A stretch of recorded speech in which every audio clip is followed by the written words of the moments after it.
Hi friends, welcome to നാവിൻ രുചി. ഇന്ന് നമ്മൾ തയ്യാറാക്കാൻ പോകുന്നത് നല്ലൊരു നാടൻ ചെമ്മീൻ റോസ്റ്റ് ആണ് കേട്ടോ.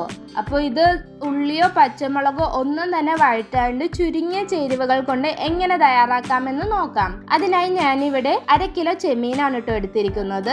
അത് നന്നായി കഴുകി വൃത്തിയാക്കി എടുത്തിട്ടുണ്ട്.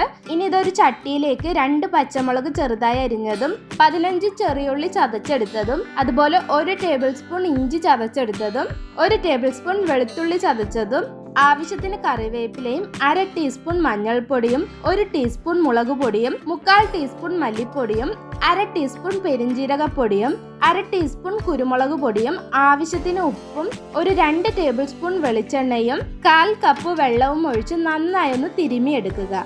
മസാലകളെല്ലാം ഉള്ളിയിൽ നല്ലതുപോലെ പിടിക്കുന്നത് വരെ ഇത് തിരുമിയെടുക്കണം.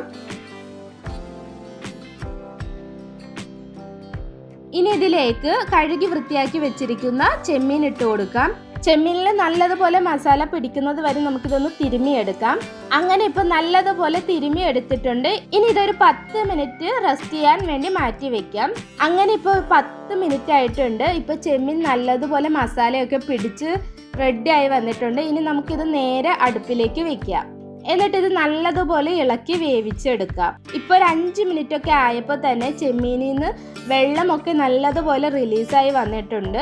ഇനി ഇതിൻ്റെ വെള്ളമൊക്കെ നല്ലതുപോലെ വറ്റിച്ചെടുക്കാം. അങ്ങനെ ഇപ്പോൾ നമ്മളുടെ ചെമ്മീൻ്റെ വെള്ളമൊക്കെ വറ്റി നല്ലതുപോലെ ഡ്രൈ റോസ്റ്റ് ആയിട്ട് വന്നിട്ടുണ്ട്. ഇനി ഇത് നല്ല ചൂട് ചോറിൻ്റെ കൂടെ സെർവ് ചെയ്ത് കൊടുത്താൽ നല്ല കിഡിലൻ രുചിയിൽ ചെമ്മീൻ റോസ്റ്റ് തയ്യാറായിട്ടുണ്ട്.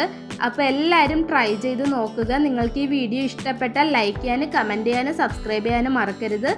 നല്ലൊരു റെസിപ്പിയുമായി അടുത്ത വീഡിയോയിൽ കാണാം. Thanks for watching.